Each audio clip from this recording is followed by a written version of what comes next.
Hoje nós vamos falar sobre neuroestimulação cerebral. Talvez você, escutando o termo assim, você fale, nossa, mas que coisa difícil, do que eles vão falar? Pera, que nós vamos te explicar tudo. E para isso, a gente recebe aqui no nosso estúdio, ele que vai nos ajudar a decifrar os enigmas da neuroestimulação, o neurocirurgião, Dr. Newton Lara. Dr. Newton, uma ótima tarde para o amigo, obrigado por aceitar o nosso convite, é uma alegria recebê-lo aqui. Eu que agradeço o convite, é sempre bom poder falar daquilo que a gente faz no dia a dia. Com certeza, e a gente conversando nos bastidores, dá para ver que além de fazer no dia a dia, gosta muito do que faz. Isso. Porque sempre falando com um sorriso no rosto, sempre animado, dando as explicações, com certeza você que nos acompanhar, você vai aprender muito sobre esse assunto. Dr. Newton, até antes de eu chamar a participação do público que nos assiste, para eles mandarem as dúvidas e as perguntas também, vamos decifrar esse tema, né? Do que a gente está falando? Neuroestimulação, o que é isso? Isso é neuroestimulação, ou melhor falando, neuromodulação. Legal. Porque você pode estimular ou inibir funções cerebrais. Legal. Tá?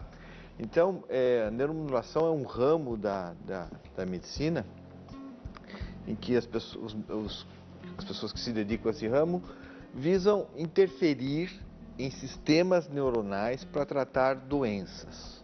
Tá? E essas interferências podem ser ou estimulando áreas que estão hipoativas ou que estão preguiçosas, digamos Sim. assim, ou inibindo, bloqueando áreas que estão hiperexcitadas, hiperativas. Então a gente, dependendo do tipo de doença, do tipo de tratamento, a gente vai ou estimular ou inibir. A gente, para isso, pode usar ou estímulos elétricos ou estímulos magnéticos, tá? Para trabalhar dentro da neuromodulação. Esse é um campo vasto, né? A gente conversava e tem uma série de possibilidades. Quando a gente fala assim, às vezes o telespectador pode até achar que nós estamos falando de ficção científica, coisa do futuro. Mas é aquilo que acontece agora, são tratamentos disponíveis. E para que áreas principalmente eles já são muito utilizados, doutor? Olha, para a gente tem a neuromodulação, que ela pode ser invasiva e ela pode ser invasiva. A não invasiva é aquela que você não penetra a pele, você não penetra o corpo para fazer essa neuromodulação. Todo mundo já deve ter ido lá no fisioterapeuta que ele pôs aquele choquinho na perna para tratar a dor. Aquilo lá que é o TNS, que é o TENS que a gente chama, aquilo lá é uma forma de neuromodulação básica. Você está estimulando a pele e esse estímulo sobre a pele vai bloquear a passagem de estímulo nervoso. Isso é uma neuromodulação básica não invasiva. Da mesma forma, você pode, e isso já é bem documentado e é aprovado nos Estados Unidos pelo FDA, o FDA, quanto pela Anvisa, a neuromodulação não invasiva craniana para tratamento de depressão. Naqueles casos de depressão refratária, você está autorizado a oferecer ao seu paciente a neuromodulação através de estimulação magnética transcraniana. Então isso é algo já definido na literatura. Legal.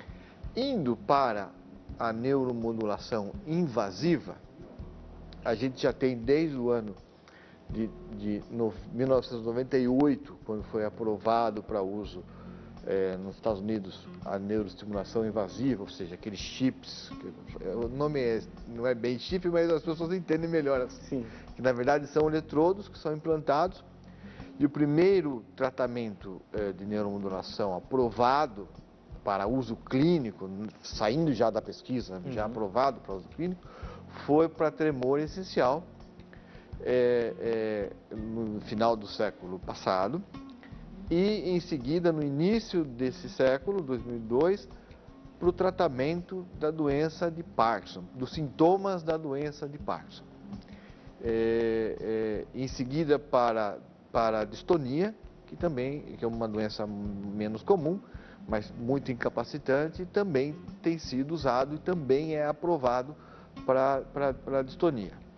Então, isso a gente não está falando de nem novidade. Você viu que eu falei coisas de quase 20 anos, 20 anos atrás.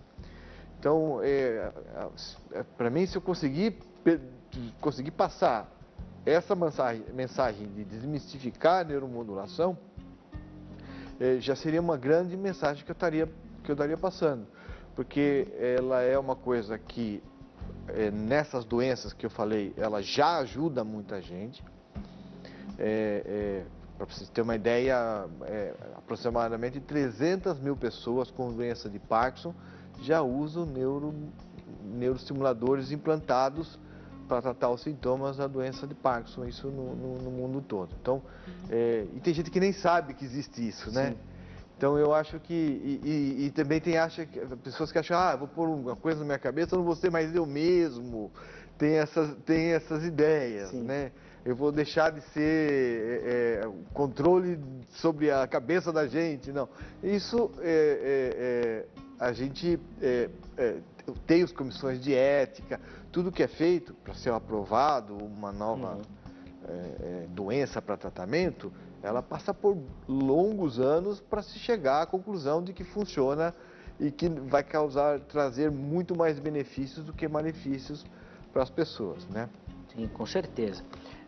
Antes da gente aprofundar essas questões, até para o Dr. Newton poder explicar, invasiva, não invasiva, como que cada uma funciona, eu quero abrir a oportunidade para você também que nos assiste e tiver uma dúvida, quiser dar um relato, um comentário, de repente você já conhece o tema, já ouviu falar, já fez uso ou nunca ouviu falar, mas tem interesse, manda o seu comentário, manda a sua participação, o seu relato, a sua pergunta, a sua dúvida, fique à vontade. Você pode fazer isso pelo telefone, tá bom? É o 0 operadora 11 3337 5886, tá? Liga, você pode falar ao vivo com a gente, você pode deixar sua pergunta com a produção, do jeito que você se sentir mais confortável, e também pela rede social. Você entra lá no meu perfil do Instagram, @zeca_pereira, e manda lá o seu relato, manda o seu comentário.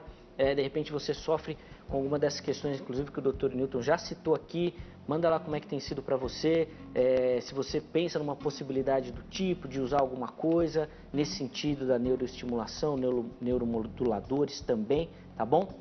Se você não quiser que seu nome seja identificado, é só você colocar na mensagem, não tem problema nenhum. Fique à vontade, tá bom? Estou aguardando a sua participação para poder ilustrar também o nosso bate-papo.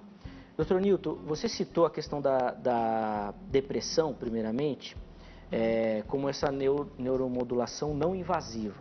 Nos outros casos que o doutor citou, ela é invasiva e por que essa diferença? Excelente pergunta. Só para pontuar uma coisa assim para as pessoas, eu acho que as pessoas podemos usar o exemplo da doença. Tá. Quando a gente tiver uma vacina para tratar o Covid e essa vacina for aprovada e for chegar à conclusão que ela é eficaz, a medicina o pessoal lá normalmente começa nos Estados Unidos, na Europa, depois a Anvisa acompanha, vai chegar à conclusão, olha, essa vacina é eficaz e já está disponível para uso clínico. Tá, tem muitas medicações que a gente não sabe se são eficazes ou não. Pode até ser que seja, mas a medicina não é capaz de dizer, é eficaz. Certo. Então, quando eu falar da maioria das coisas que eu vou falar das doenças, são doenças que eu posso falar, olha, são doenças que são confirmadamente bem tratadas, esses tratamentos são eficazes. Tem 1 milhão de outros estudos com neuromodulação que a gente não sabe se são eficazes. A gente pode até conversar sobre elas também dentro de um capítulo assim, olha, isso é coisa que aí sim é meio ficção, mas é coisa que a gente tem muita vontade que dê certo. Então, a gente está as coisas que eu vou falar primeiro são das coisas que são assim, certeza de que funciona, que tem múltiplos estudos e que tem aprovação das agências reguladoras, tá? Então, primeiro você falou da depressão. A depressão, depressão às vezes é uma doença muito grave. Tem gente que se mata, tem gente que acomete uma grande parcela da população. E às vezes a gente tem uma depressãozinha de vez em quando, mas tem gente que passa uma vida com depressão, tá? Então, se tentou fazer neuromodulação invasiva para a depressão, em alguns estudos, a gente ainda não tem certeza da eficácia da neuromodulação invasiva para depressão. Tá. Então você faria naqueles casos com aprovação de comissão de ética em que você assim, não tem mais nada que se possa fazer, que essa pessoa já tentou suicídio, já tentou... Então, nesses casos, você poderia pensar com a neuromodulação invasiva, tá? Então, a neuromodulação não invasiva, embora pareça... ela é mais recente do que a invasiva, que veio com o advento de um aparelho que se chama estimulador magnético transcraniano. O que ele faz? Ele através de um ímã, ele induz a passagem do estímulo elétrico para dentro do cérebro, tá? Essa estimulação magnética transcraniana também promete muita coisa, mas ela funciona bem para a depressão. Então, eles têm estudos comparando o uso da estimulação magnética com antidepressivos, o uso da estimulação magnética com alguns tratamentos mais radicais, como eletrochoque, e se comprovou que é eficaz, tá? É eficaz. Então, é um tratamento meio chato, porque a pessoa tem que ir lá fazer várias vezes, ela não é como a invasiva. A invasiva você tem que fazer a cirurgia, depois você vai para casa e pronto. E essa estimulação não invasiva tem que ir até o estimulador magnético, que vai ser colocado numa região que é conhecidamente deprimida, que age menos dentro do cérebro das pessoas, e a gente, através desse estímulo repetitivo, vai fazer com que essa região passe a funcionar de forma normal, tratando assim os sintomas da depressão. De forma mais ativa, muito bom. A gente vai entrar na parte da invasiva também, mas vamos atender uma ligação. Já vai falar com a gente a Maria, ela lá de Maceió, Alagoas. Maria, uma ótima tarde para você. Seja muito bem-vinda ao nosso bate-papo. Você consegue me ouvir corretamente? Sim, boa tarde. Opa, Maria, uma ótima tarde para você. Muito bom falar com você, tá bom? O Dr. Milton já te escuta também. Pode ficar à vontade e fazer a sua pergunta, fazer o seu relato, tá bom? Tá certo. Obrigada pela oportunidade, viu?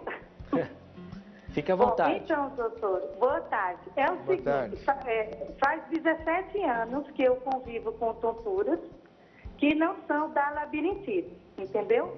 Já fui a vários médicos e já foi comprovado que não são da labirintite. Essas tonturas não são rotatórias, eu não sinto uma dor de cabeça, eu não sinto mal-estar. São tonturas flutuantes, aquelas tonturas de navio, né? Como os médicos caracterizam.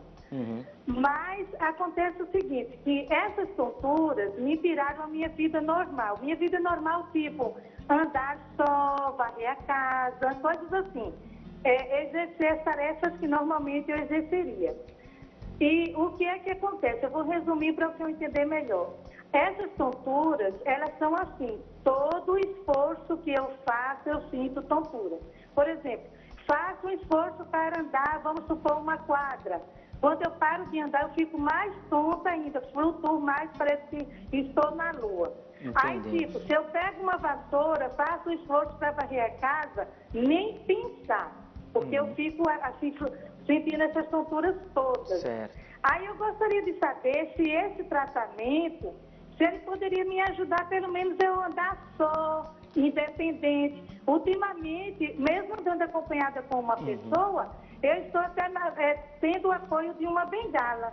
Quer dizer, o quadro está ficando mais complicado. Está se agravando. Já tomei uma série de medicações, engordei muito por conta dos remédios tive uma melhora, mas essas tonturas são o dia todo. Tem dia que eu não consigo nem lavar a louça. Entendi. Porque eu fico flutuando, fico sentindo a pia balançando o tempo todo. Maria, obrigado, viu, pelo seu... Pode falar.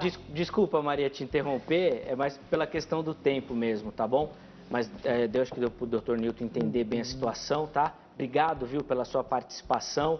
Desculpa cortar assim, mas é só pela questão do tempo mesmo. Ela falou muito dessa tontura, doutor. E aí, o que a gente pode comentar? Assim, dentro da nossa aula de neuromodulação, a gente não tem nada, principalmente dentro desse nosso intervalo legal para se fazer isso. Tem estudos para tratamento de tontura, para zumbido, mas é tudo em termos de estudo, com neuroestimulação. Para ela, assim, como neurologista, que todo neurocirurgião é um pouco neurologista, eu acho que tem que investigar direitinho qual é a causa. Ela pode ser muito bem uma desautonomia, e aí a gente teria que, mas tem que tratar, tem que examinar. E trataria com medicação, mas existe medicação que ajuda na desautonomia, pelo que ela está me contando, assim. Sim, pelo relato mesmo. A gente sempre comenta isso aqui no programa, as orientações, as opiniões, a forma como os médicos que nos visitam colocam as situações, elas não substituem, em hipótese alguma, uma consulta médica, a procura do seu especialista e você fazer essa investigação, tá bom, Maria? Obrigado, viu, pelo seu relato. Ela falou uma situação interessante que daí eu quero colocar junto com essa neuromodulação, doutor. Ela falou da medicação, né? Ela toma medicação e tudo mais. Na questão dos tratamentos que a gente já tem autorizados, legalizados, testados, que funcionam, como que eles vão andar com a medicação? Eles substituem a medicação continua? E eu faço essa pergunta porque normalmente quando a gente fala de depressão, questão de tremores, às vezes é uma medicação contínua e isso, de maneira geral, não é muito bem aceita pelo paciente, né? Como que a neuromodulação entra nessa questão com a medicação? Eu acho que, assim, o exemplo da doença de Parkinson é a melhor de todas para usar para isso. A doença de Parkinson é, de longe, no Brasil, o maior uso de neuroestimulação invasiva, certo, que é para a doença de Parkinson, que é uma doença que impacta muito negativamente na vida das pessoas, e a neuromodulação, quando bem indicada, pode trazer grandes vantagens. Aí, quando eu estou lá conversando com um paciente que eu acho que tem indicação de fazer neuromodulação, e os pacientes com Parkinson chegam a tomar 15, 20 medicamentos por dia. Aí eles sempre me fazem a pergunta: doutor, mas eu vou parar de tomar todos esses remédios? O que eu respondo para eles assim: primeiro nós vamos ver você ficar muito bem. E depois a gente vai pensar. Se a gente tiver que usar de remédio e de neuromodulação como estratégias combinadas, nós vamos usar. É claro que se a gente puder diminuir a medicação, é muito bom. Por exemplo, no caso do Parkinson, em média se diminui 80% da medicação. Tá? Em algumas outras doenças, como o tremor essencial, pode zerar a medicação. Normalmente zera a medicação. Mas a gente não, o que a gente quer não é parar o remédio. O que a gente quer é que o paciente se sinta bem, que ele tenha, que ele se beneficie que ele fique melhor, né? Que fique melhor. Parar com a medicação. Porque na maioria dessas doenças não são doenças que você vai no Parkinson, não vai curar o Parkinson. Na depressão você não vai curar a depressão. São doenças que você vai ajudar a pessoa a viver melhor com essas qualidade de vida. Desejar parar normalmente é um desejo do paciente, né? E por isso que eu fiz a pergunta. Não, mas porque são questões que aparecem também normalmente, porque foi o que o doutor falou, às vezes 15 medicações, tem uma série de outros problemas que aparecem por conta disso também. Nós vamos falar mais, vamos atender mais uma ligação, a Carmen, lá do Recife, e hoje nós estamos fazendo um passeio bacana pelo Nordeste, estava em Maceió, fomos para Recife. Carmen, uma ótima tarde para você, seja muito bem-vinda ao nosso bate-papo. Você me escuta corretamente? sim, boa tarde. Boa tarde, Carmen. Olha só, o Dr. Newton também já te escuta. Fique à vontade para fazer a sua pergunta, o seu comentário, por favor. É que eu tenho uma amiga e ela sofre há uns 15 anos de fibromialgia. Certo. E ela tem vários problemas, né, por isso. Eu queria saber se esse tratamento serve para esse tipo de problema. Muito bom, Carmen. Muito obrigado, viu, pela sua participação, tá bom? Pela pergunta. Eu, inclusive, né, doutor, quando a gente falava aqui nos bastidores, eu falei, vai aparecer muita pergunta sobre isso. Primeiro pela novidade, né, porque às vezes muita gente não conhece, e pelo campo de possibilidades que se abre para um tratamento desse tipo que a gente está falando. Fibromialgia já entra, já tem estudo, como é que tá? Olha, fibromialgia é interessante, porque a fibromialgia, assim, na minha concepção e da boa parte dos médicos, é uma doença neurológica. Porque não, é uma doença que a pessoa tem uma exacerbação do sintoma doloroso, acompanhado de depressão, que faz parte do que a gente chama de tríade da fibromialgia. Então, dor, depressão e distúrbio do sono. Tá? Tem muita gente estudando e tem muita gente querendo fazer coisas muito boas para a fibromialgia. Tem dentro para a fibromialgia a estimulação magnética transcraniana, aquela não invasiva, ela certamente melhora o sintoma depressivo, a parte depressiva da fibromialgia, que pode vir acompanhado de melhora do sintoma doloroso, tá? Certo. E existem estudos, aí eu estou falando de estudo, gosto de separar muito bem, porque eu sou uma pessoa muito acadêmica, então tratar o sintoma depressivo da fibromialgia e com isso ganhar melhora na dor, isso é comum acontecer. O paciente que tem fibromialgia, tem uma notícia muito ruim, passa por um período muito difícil, as dores se exacerbam. A pessoa está melhor, as notícias passam a ser melhores, as dores tendem a se minimizar. Então a gente pode estimular o cérebro numa região relacionada à depressão e melhorar a fibromialgia por isso. Fora isso, existem estudos que visam tratar diretamente o sintoma doloroso com neuroestimulação. Não via melhorar a depressão, mas tratar diretamente. Mas isso eu não posso oferecer de forma clínica, embora já tenha muitos estudos e tem alguns países que já estão fazendo. Mas isso dentro do nosso país a gente ainda não pode fazer, tá? A estimulação magnética nem invasiva nem não invasiva para tratamento da dor da fibromialgia. Certo. Mas da depressão, sim. Eu vou aproveitar que que apareceu essa pergunta sobre uma doença específica, porque a gente recebeu uma outra ligação da Eunice de Nova Iguaçu, no Rio de Janeiro, falando sobre a epilepsia e se a neuromodulação entra como um tratamento para a epilepsia. Sim, perfeito. Eu não falei. Vamos dar os parabéns para ela, lá, ela vou pegar o nome, inclusive que é aprovado pela Anvisa e pelo FDA lá, pelo FDA americano, para alguns tipos específicos de epilepsia, o uso da estimulação, aí sim é estimulação invasiva, tá? Aí é com o eletrodo mesmo. Funciona muito bem em alguns tipos, tá? Em alguns tipos de pacientes. Você pode fazer a neuroestimulação ou diretamente no cérebro, colocando os eletrodos, ou indiretamente através do nervo vago. Então, em vez de você colocar o eletrodo lá no cérebro, o nosso nervo vago ele meio que acelera e desacelera algumas regiões do cérebro. Então a gente coloca o chipzinho aqui no pescoço, em cima do nervo, e o nervo vai modular a atividade cerebral. Também tratando a epilepsia. Então, tanto um modelo como o outro modelo são aprovados para uso e são eficazes já há muitos e muitos anos. Legal, muito bom. Quando o assunto é interessante, é bom, o tempo passa rápido. Nós vamos precisar fazer o nosso primeiro intervalo mas ainda tem muita conversa, tem muita informação, muito aprendizado com o Dr. Newton Lara aqui no Consulta ao Doutor, tá bom? Nosso intervalo é rápido.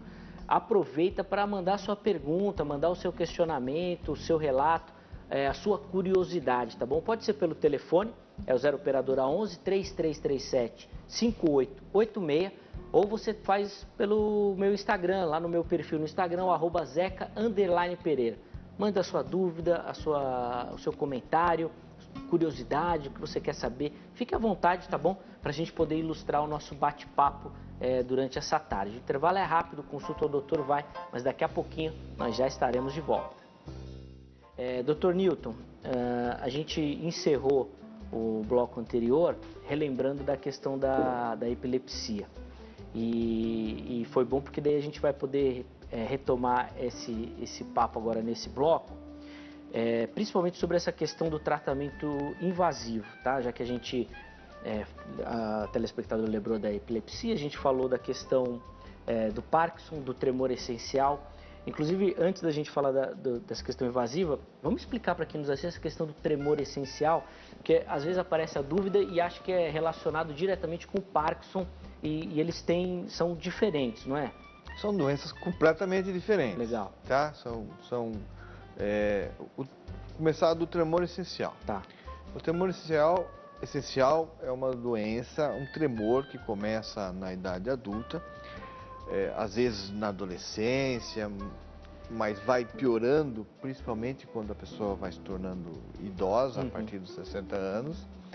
É um tremor de movimento, ou seja, a pessoa quando vai pegar um objeto, vou exemplificar aqui, sim. Tá? Ela vai pegar, a hora que ela vai pegar, ela treme.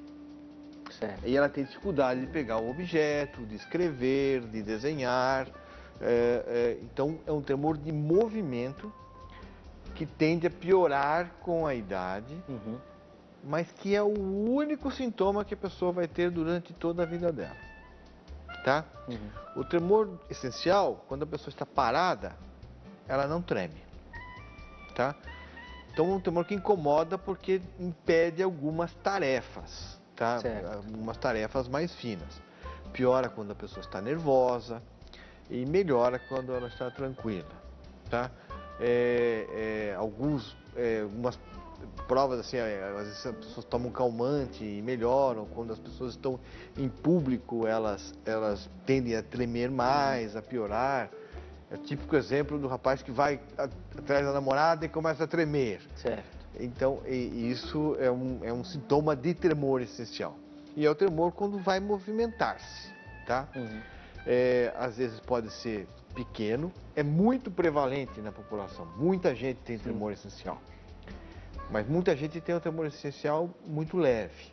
Tá. E tem gente algumas pessoas que chegam a uma certa idade, o tremor essencial fica muito intenso e realmente incapacita a pessoa. Tá? Isso é o tremor essencial. Correto. O Parkinson, o tremor é de repouso, que a gente chama de contar dinheiro. É aquela pessoa que você não percebe, ela não percebe que está tremendo. Normalmente alguém, mas você está tremendo. E que a pessoa está parada, a mão parada e começa a mexer e a tremer. E quando a pessoa está tremendo parada, ela vai pegar o objeto, o tremor tende a melhorar. Tá? Então o tremor do Parkinson é em repouso e o tremor essencial é no movimento. Agora, Parkinson não é só tremor. Certo. Parkinson são vários outros sintomas em que o tremor faz parte de vários outros sintomas. Então, você pode ter Parkinson. Inclusive, a maioria das pessoas que têm Parkinson nem tremer, tremem. Isso. Tá? Então, ela pode ter a forma tremulante, tem a forma que é rígido-acinética, que a pessoa fica lenta e não consegue se movimentar e é toda rígida, mas pelo menos boa parte do tempo de doença ela não treme. Tá. No final tende a todos os sintomas se acumularem, mas o Parkinson é muito mais do que só tremor e incapacita a vida muito mais porque essa rigidez, essa dificuldade de movimentação, e essa dependência de medicamentos para poder se movimentar,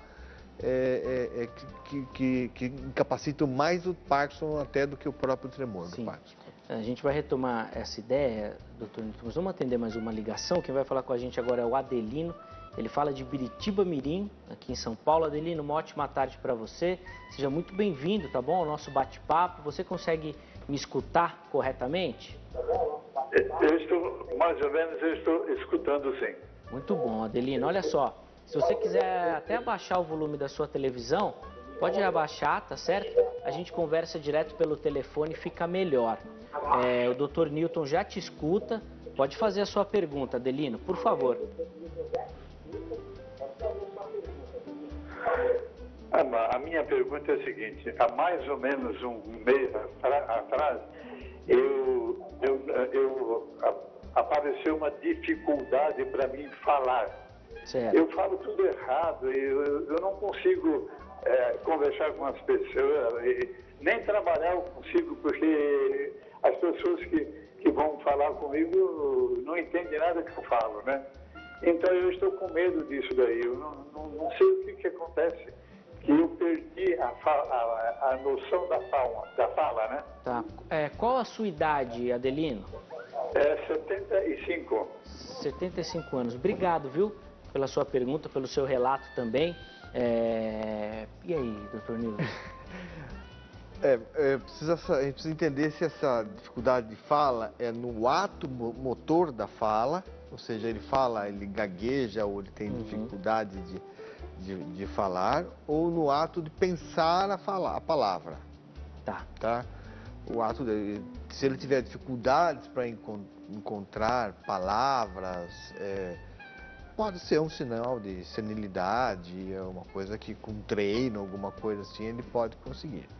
Se a dificuldade for para articular palavras, pode até ser sim um sintoma de Parkinson ou de alguma outra doença neurológica. Não dá para dizer longe assim. Mas pelo que eu escutei, assim, ele fala, parece ter alguma dificuldade de articular palavras, assim. Eu acho que vale a pena ele passar no neurologista para avaliar isso aí. Sim, vale muito a pena uma investigação, Adelino. Obrigado, viu, pela sua ligação, pela participação. Essa questão da voz, doutor Nilton, da fala, ela entra também nessa questão do tremor essencial? Tem um problema nesse sentido? O tremor essencial, porque tem tremor essencial que o tremor é na face também. Não sei se vocês já viram pessoas fazendo, ele até fala tremor em sim ou em não. Isso pode ser um sintoma tanto de tremor parkinsoniano quanto de tremor essencial, tá? Quando o tremor na face é muito intenso, isso dificulta a pessoa a falar mesmo, porque o tremor em si dificulta a fala, tá? Mas muito menos do que na doença de Parkinson, por exemplo, que aí a dificuldade da fala, pela rigidez da boca, pela dificuldade de articular e pela dificuldade de trazer o ar do pulmão, numa pessoa que tem Parkinson, isso é muito mais difícil, isso dificulta bastante para a pessoa. Na sua resposta anterior, doutor Nilton, você falando do tremor essencial, você até pontuou, né, que algumas pessoas têm um tremor leve. E eu queria pegar isso para fazer essa próxima pergunta. Em que momento essa neuromodulação ela entra no tratamento? Ela tem que chegar no tremor, tem que ter um nível do tremor? Ou é a partir do momento que a pessoa, aquilo começa a incomodar, de repente ela exerce uma atividade, ela precisa de uma sensibilidade muito grande? Como é que funciona o tratamento e em que momento ele entra? O tremor essencial, assim, é difícil a gente colocar isso. Eu costumo colocar o tremor essencial dentro daquela categoria de mais como uma característica da pessoa do que uma doença em si. Certo. Tá? É claro que ninguém quer ter tremor essencial, mas quando esse tremor essencial interfere na vida da pessoa, e essa interferência na vida da pessoa não pode ser tratada de uma forma... Porque tem remédio, que em alguns casos de tremor essencial, a pessoa toma um comprimidinho lá de beta-bloqueador ou de primidona, e isso você consegue controlar e a pessoa levar a vida bem próxima do normal. E ainda assim, eu pergunto para a pessoa, esse tremor está incomodando você ou o vizinho? Tá. Se o tremor está incomodando você, a gente vai tratar. E eu começo tratando com medicação.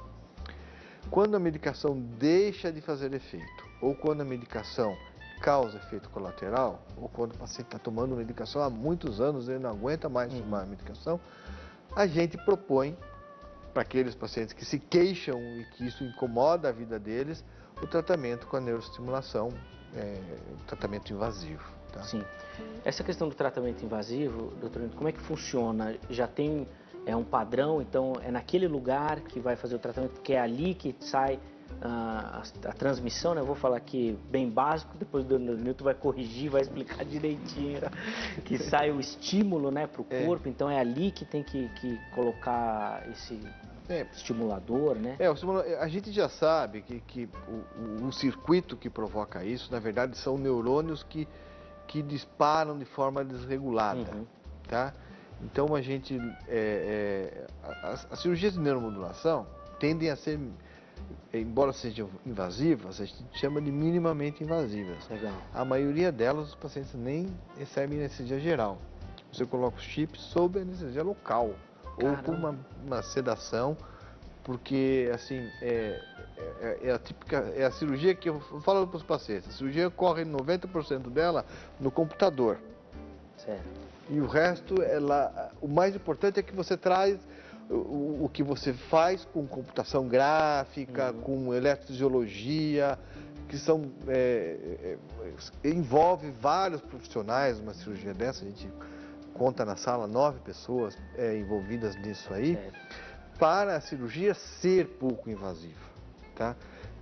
E o ideal dessas cirurgias de neuromodulação, porque a gente tem que ser muito rigoroso com a neuromodulação, porque a pessoa normalmente não vai morrer daquela doença. Ninguém vai morrer, então eu não posso oferecer nada que vá prejudicar a vida. Então a gente tem que ser extremamente rigoroso para trazer melhora e não piora.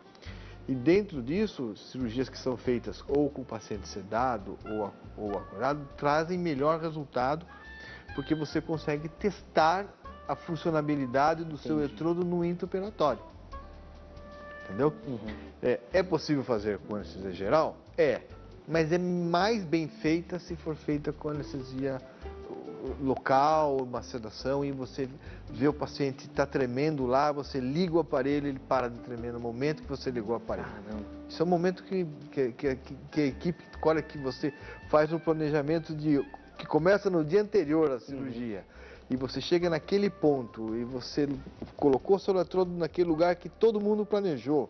Às vezes a gente discutiu, sentou todo mundo, nós vamos achar esse específico ponto que eu acho que é ali que estão as principais células que causam o tremor. E você coloca o seu eletrodo lá e liga o aparelho, o paciente para de tremer, é de bater palma, porque a gente fica, todo mundo se emociona porque olha, a gente conseguiu fazer o que a gente tinha planejado. Então, exatamente o que tinha planejado. Incrível mesmo o avanço, a tecnologia.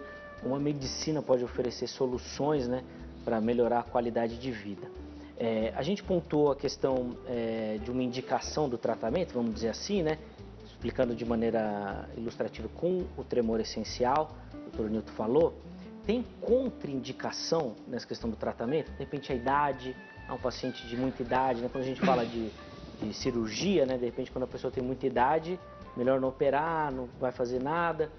Nessa questão da neuromodulação, tem impeditivos, né, ou restrições, vamos dizer assim? Tem restrições, sim. Tem algumas restrições. E a gente tem que falar, que a gente está falando de várias doenças juntas, né? Eu vou pontuar primeiro o tremor essencial. Ok. Tá?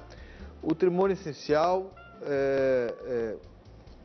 ele é um alvo relativamente tranquilo, que causa poucos efeitos colaterais, e em algumas situações tem pacientes que não respondem a nenhum remédio e não param de tremer o tempo todo, tá? Então a gente prefere fazer uma idade mais precoce, tá? Idade ideal entre 65 e 75 anos, e evitar acima de 85 anos, embora já tenha feito. Certo. Tá? Já tenha feito em pacientes que a doença era muito incapacitante, a gente já fez acima dessa idade. Então, melhor idade, 65, 75 anos, falo isso para o Parkinson também, tá? De 75 a 85 pode-se fazer, dependendo de como está a pessoa, acima de 85 anos, sempre pensar muito bem antes de fazer, tá?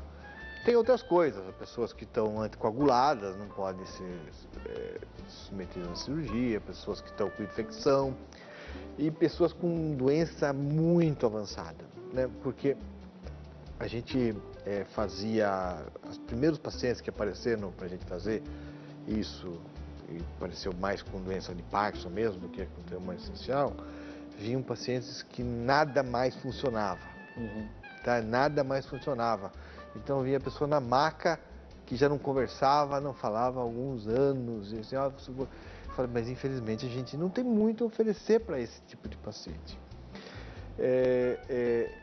Depois a gente começou a fazer de uma forma mais precoce. Então, dentro de uma racionalidade de tratamento da doença de Parkinson, o momento da neuromodulação e do tremor essencial e na distonia, o momento da neuromodulação não é mais a última linha de tratamento, quando nada deu certo. Tem um momento em que o neurologista lá, ele, que é quem referenda para a gente tratar, ele fala assim, eu acho que agora, a partir de agora, a medicação vai trazer mais malefício que benefício. A partir de agora, eu acho que a neuromodulação pode trazer benefício. E isso não é o fim do tratamento. Isso pode ser feito no momento mais precoce. E hoje já se advoga vários momentos, que cada colega tem um pensamento, sim. Mas a gente tem se procurado fazer, também não é com o primeiro sintoma, o primeiro tratamento e lá colocar um tipo no certo. Mas existe um momento ideal para se colocar e esse momento não é o fim da linha. Esse momento é no meio do tratamento. Muito bom. A gente vai conversar mais, vamos atender uma ligação que vai falar com a gente, a Catarina, aqui de São Paulo. Catarina, uma ótima tarde para você, muito interessante receber a sua ligação, muito importante. Você consegue me ouvir corretamente? Estou ouvindo, sim. Muito bom, Catarina. Olha só, o Dr. Newton também te escuta, pode ficar à vontade, fazer sua pergunta, seu comentário, por favor. Em primeiro lugar, boa tarde, né? Estou falando aqui de São Paulo, do bairro de Itaquera, Zona Leste. E eu tenho uma dúvida quanto que o doutor perguntou, né? Aliás, explicou. Eu vou perguntar, desculpa. Sobre o tremor, né? O tremor nas mãos, né? É que assim, eu tenho tremor nas mãos desde que eu era criança. Minha mãe falava muito que isso aí era hereditário, porque meu pai também tinha. E a minha filha também tem, entendeu? Certo. E é mais do lado esquerdo. E é assim, mas quando também eu pego peso, quando eu vou tentar, por exemplo, usar a mão esquerda, entendeu? Entendi. Essa minha pergunta, que eu gostaria de saber, tirar essa dúvida, se é hereditário, pode ser hereditário. Ok, obrigado, viu, Catarina, pela sua participação. E aí, doutor Newton? Excelente pergunta. Ela descreveu a história de um tremor essencial, que é hereditário, sim. Tem uma expectativa maior de os filhos e os netos de pessoas que têm tremor essencial de também desenvolverem. Sim, então, até pelo relato dela, né? O pai, a filha. Isso. Fica bem característico. Obrigado. E por ter começado na infância, reforça ser tremor essencial e não tremor parkinsoniano. Sim. Muito bom. Obrigado, viu, Catarina, pela sua participação. Espero ter ajudado aí na resposta também. Dr. Newton, a gente falava da questão principalmente dos procedimentos invasivos, falando das restrições, e aí eu queria que o doutor comentasse bem rapidamente, porque é um assunto que a gente não consegue deixar de tratar por conta do momento. Como é que ficaram aí os tratamentos nesse momento de pandemia que tem assolado o Brasil? Parou? Continua? está observando os pacientes à distância, quem estava indicado para fazer, de repente, algum procedimento, parou, já retomou? Como é que está essa questão no seu trabalho? Olha, a gente, num primeiro momento, a gente também ficou bem assustado. Sim. A gente, num primeiro momento, ficou bem assustado e eu tentei tratar os pacientes de forma remota, mas eu acabei chegando numa situação de que os meus pacientes começavam a ter problemas e eles iam a pronto-socorro. E no fim acabava ficando uma coisa mais arriscada ainda, eu ficar pulando de pronto-socorro em pronto-socorro para atender os pacientes. Então, o que nós fizemos no consultório? A gente adaptou como se fosse um atendimento de pronto-socorro, só atendendo um paciente por vez, só sobe um paciente por vez, desligamos o ar-condicionado, abrimos a janela do prédio para ventilar, todo mundo com máscara, com avental e com propé, e assim a gente conseguiu atender os pacientes, porque esses pacientes que a gente coloca o eletrodo, que a gente trata do Parkinson, trata do tremor, de várias outras doenças neurológicas, eles precisam ser examinados, precisam vir a consultas periódicas, né? E muitos deles têm idades bem avançadas, né? Então, a gente adaptou e até agora nenhum paciente meu teve a doença. Nenhum paciente teve doença até agora e também nós não tivemos e isso já é uma bênção, né? Com certeza, com certeza. É o tipo de pergunta que a gente não consegue escapar até pela situação. Agora, coitada, tive uma pacientinha até interessantíssima, porque ela pediu aprovação para fazer, ela tem Parkinson, para fazer o implante do eletrodo, aprovou, começou a pandemia. E ela se trancou em casa e falou assim: doutor, quando acabar isso nós fazemos a cirurgia. E semana retrasada ela me disse: doutor, tive que ser internada, porque em casa mesmo ainda peguei. Caramba. Aí já tratou, já foi para casa, já foi de volta, tudo, mas agora está livre e vai poder fazer, né? Vai poder fazer. Os hospitais estão se cuidando muito. Está criando 2 ambientes dentro do hospital. Um de Covid e um que todo mundo que entra é testado. Então eu diria que tem alguma segurança de fazer procedimentos. A gente está voltando a fazer as coisas dentro dessa nova normalidade aí que tem para tratamento. Sim, com certeza. E é importante exatamente para ter essa segurança. Inclusive, alguns convidados que vêm até falam, né, que às vezes a pessoa corre mais risco indo no supermercado do que na clínica, que está toda estruturada para receber o paciente e preparada para isso, né? Riscos dessa questão do tratamento neuromodular, principalmente do invasivo. Como é que eles aparecem, doutor? Os riscos do tratamento invasivo são ter sangramento, tá? Que é minimizado de acordo com o rigor da técnica, tá? Com o tempo de utilização do tratamento, tá? Hoje em torno de 0,04%, que eu acho que é bem, que é bem pouco. E isso comparado com o que a gente fazia antes da neuromodulação, através de eletrodos, a gente ia lá, a estrutura que estava provocando o tremor, por exemplo, a gente colocava um eletrodo lá e queimava. Esse era o tratamento anterior ao neuromodulador.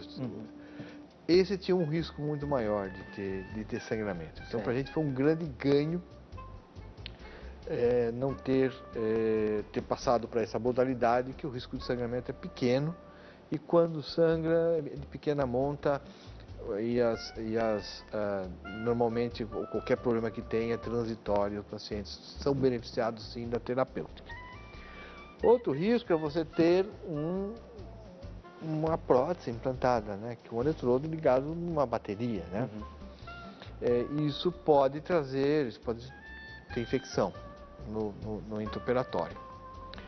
Então, como é que a gente faz isso aí? A gente tem, igual, sabe aquelas fábricas, estamos há tantos dias sem acidentes de trabalho, somos extremamente rigorosos com a limpeza no intraoperatório, Então a gente lava 15 minutos, depois limpa tudo, outra substância. Então a gente é extremamente rigoroso. A gente pode dizer que está há 5 anos sem infecção, que eu acho que é muito legal. Porque infecção não é que vai causar dano para o paciente diretamente. É engraçado porque o aparelho com infecção, ele continua funcionando. E normalmente você tem que trocar o aparelho para tratar a infecção e depois recolocar o aparelho. Certo. Então a infecção é ruim, mas a gente tem minimizado bastante. Eu acho que que a pessoa sadia, tudo é muito raro disso acontecer. Sim, muito bom. Nós vamos precisar fazer mais um intervalo no nosso bate-papo, esse é o nosso último break, mas ainda tem mais conversa, tem mais aprendizado, tem mais conhecimento para você, falando sobre neuroestimulação, neuromodulação, com o Dr. Newton Lara, tá bom? Olha só, aproveita o intervalo para mandar a sua pergunta, você pode fazer isso pelo telefone, o 0 operadora 11 3337 5886, deixando com a produção o seu questionamento, ou se você quiser falar ao vivo com a gente também, fique à vontade. Ou lá pelo meu perfil no Instagram, o @zeca_pereira, entra lá, manda sua pergunta, sua dúvida, fique à vontade para a gente poder conversar mais um pouquinho nessa tarde, tá bom? O intervalo é rápido, consulta o doutor vai, mas daqui a pouquinho nós já estaremos de volta.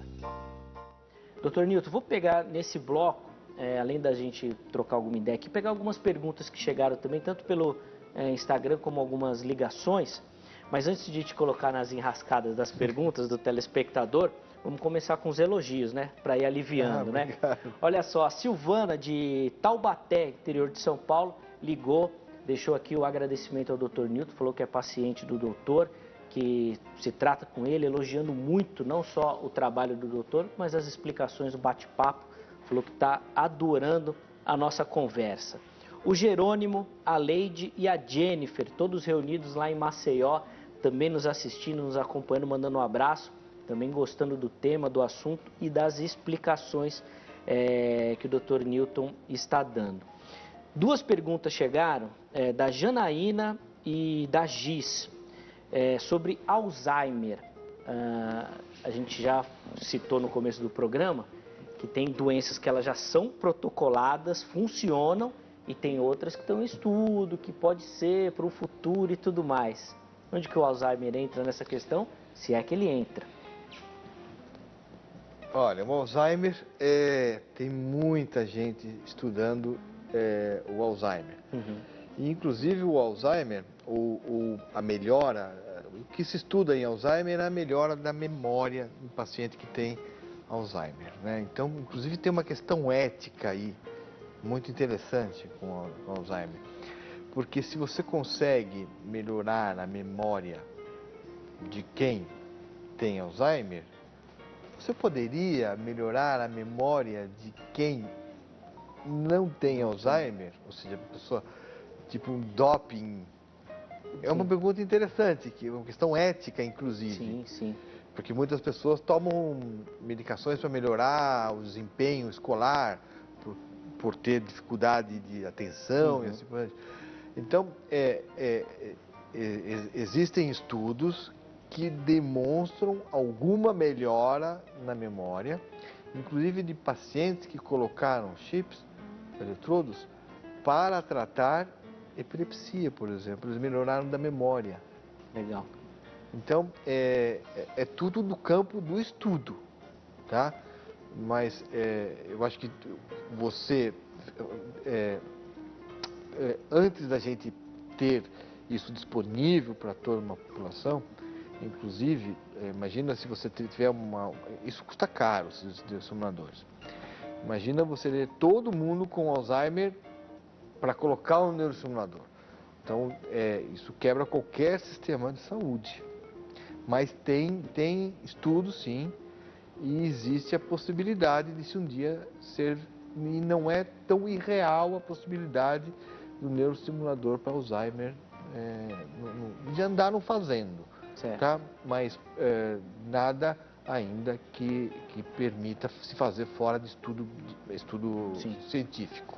Tá? Muito obrigado, viu, pela pergunta, que daí já ajuda nessa questão da explicação também, e são coisas que quem sabe com o avanço e com o tempo a gente consiga também oferecer e falar mais e melhor sobre o tema. A Maria, ela fala o seguinte: tenho Parkinson e gostaria de saber com quanto tempo da doença eu posso fazer a cirurgia. A gente já falou um pouquinho sobre isso, mas o que a gente pode orientar, Maria? Tem um tempo certo para fazer a cirurgia? Olha, tem um tempo que varia bastante de pessoa para pessoa. A gente costuma respeitar 5 anos de doença, desde que os sintomas não sejam muito incapacitantes, tá? Qual é o momento?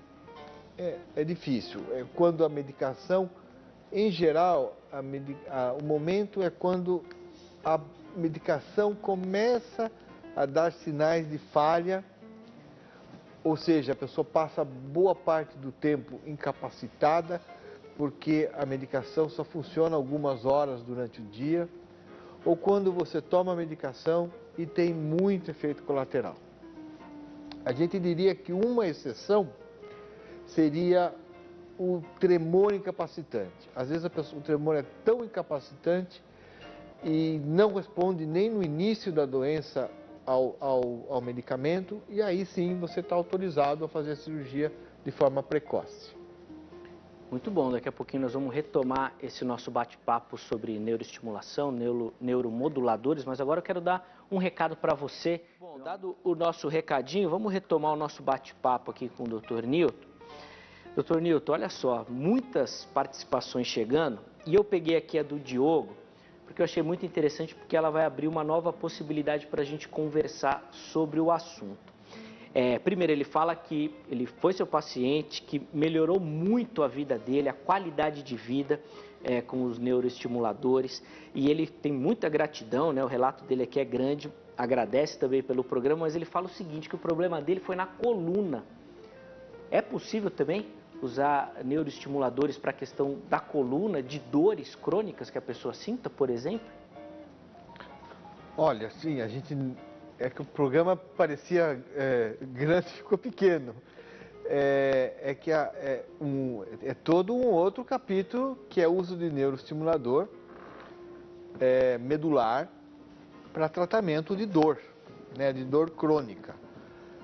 Também bastante estabelecido, também tem aprovação da Anvisa, do FDA. Os neuroestimuladores, eles visam bloquear a passagem da dor pela medula, não chegando o estímulo doloroso até o cérebro, tá? E isso a gente trabalha, e o eletrodo, em vez de ser implantado no cérebro, ele é implantado na medula, tá? Isso pode ser feito através de punções, e o eletrodo vai por punções, ou pequenas cirurgias. São cirurgias bem pouco invasivas e que ajudam muito o tratamento de dor de pacientes. Dor, espasticidade, ou seja, quando tem lesões medulares, eles são tratamentos bastante eficazes. Eu diria que até há tanto tempo que muita gente não conheça isso, que a gente até acha que é meio que o dia a dia das pessoas, sim, quando é o dia a dia da gente apenas, né? Sim. Até para a gente ter uma noção, doutor Newton, dessa questão do tempo, a Célia, também dando parabéns pela entrevista, diz que a mãe dela fez a cirurgia, né, do neuroestimulador há 15 anos e a qualidade de vida dela melhorou muito no tratamento, né, na luta contra a doença de Parkinson, e inclusive sua paciente também, e elogiando muito todo o trabalho e ressaltando a questão da qualidade de vida, que eu acho que foi um item que a gente abordou aqui, mas até pela questão da audiência rotativa, vale a gente reforçar o quanto isso pode melhorar. Você viu uma cirurgia feita 15 anos atrás e ela ressaltando essa melhora na qualidade de vida. Deve ter sido uma das primeiras da neuroestimulação. Com certeza. Inclusive, muita gente mandando, elogiando muito, doutor, o trabalho, falando sobre essa questão da qualidade de vida, do atendimento, da importância, de como isso melhorou. Super bacana. Vou pegar aqui da Edilene. Quer comentar, doutor? Não, aqui são casamentos, que quando a gente faz uma cirurgia dessa, de você implantar um eletrodo, você acaba casando com a pessoa, né? porque você fica responsável por aquela pessoa, porque ela vai ter uma coisa que você implantou dentro do cérebro dela para o resto da vida dela. Então, acaba tendo uma relação muito íntima com os pacientes. Tenho esse forma muito personalista de tratar meus pacientes, então eu acho que acaba tendo uma relação muito íntima com o paciente. Doutor Nilton, para a gente entender um pouquinho como é que funciona essa dinâmica também, pós-cirurgia, como é que é o acompanhamento? Colocou o neuroestimulador ali, vai embora, não volta mais no médico, não precisa mais falar com ele? Não, isso daí é o casamento. Tem até a lua de mel, tudo, que são alguns meses que tem que ficar indo ao consultório de forma frequente e depois para você regular o aparelho, depois um tempo você vai soltando o paciente aos poucos, até que chega uma hora que fala, olha, precisa ligar para tal paciente, porque faz um ano que ele não aparece aqui. Mas mas tem que ter uma regulagem aí, uma manutenção uma revisão aí cada 1000 quilômetros. Assim. Outra questão que eu gostaria de abordar, infelizmente o tempo vai passando muito rápido, a gente já precisa daqui a pouquinho encerrar, é a questão do atendimento. O doutor citou que é um procedimento caro, custoso, e diz que isso pode sufocar qualquer sistema de saúde. Quando a gente fala desse tratamento, é oferecido no Sistema Único de Saúde, por exemplo, aqui no Brasil? O tratamento para aquelas doenças que estão regularizadas, o SUS oferece. Legal. E elas também são de cobertura obrigatória do Sistema Suplementar de Saúde. Então, você tendo uma doença de Parkinson que tenha a indicação de fazer o tratamento cirúrgico, o neuroestimulador, tendo um tremor essencial que tem indicação de colocar o estimulador, tanto o Sistema Único de Saúde, dentro da capacidade que se tem, tá? Como o Sistema Suplementar de Saúde, os planos de saúde devem cobrir, tá? Eles têm obrigatoriedade de cobrir os planos de saúde. Sim, essa é uma informação super importante, porque quando a gente fala desse acesso a todo esse tipo de tecnologia que nós conversamos aqui, e de qualidade, de avanço, quando a gente fala que o Sistema Único oferece, é realmente um ganho e um avanço. É super importante o nosso público ter essa informação também. Vou agradecer aqui rapidamente, porque eu não vou conseguir falar e nem fazer a pergunta de todo mundo, mas olha, a Edilene, Elizabeth, Neila, Helenice, Márcia, Silvana, Elaine, Laini, o Walter, já falei da Tânia, da Maria, do Miquel, gente, muita mensagem chegando. Infelizmente não vou conseguir falar de todo mundo e nem passar também todos os elogios ao Dr. Nilton, mas todo mundo mandou mensagem, eu recebi aqui, depois eu vou responder também, muito obrigado. Infelizmente a gente precisa encerrar o nosso bate-papo de hoje, Dr. Nilton, mas eu quero agradecer muito pela sua presença, pela conversa, pelas explicações. Para quem acompanhou, eu tenho certeza que foi uma verdadeira aula. Muito obrigado. Eu agradeço o convite.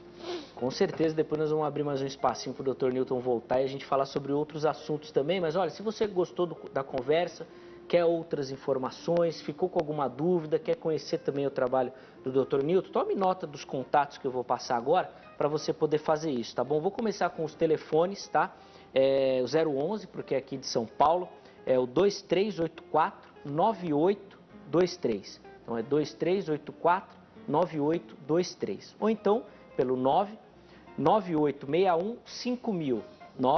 99861-5000. Ou, se você preferir, pode ser pelo site também newtonlara.com.br. newtonlara.com.br, tá? Fácil de você localizar e pode ser por esse serviço também. Em qualquer um deles você consegue localizar e aí tirar sua dúvida, fazer o seu questionamento, tá aí na sua tela. Muito fácil, tá bom? Olha, muito obrigado pelo carinho, muito obrigado pela companhia, dividir as tardes aqui comigo, é sempre uma alegria, foi uma semana incrível que nós tivemos aqui. Aproveite, descanse, um ótimo final de semana, na segunda-feira a gente está de volta, tá bom? Um abraço, muito carinhoso, mas mantendo e respeitando aquele distanciamento social, tá certo? Até a próxima!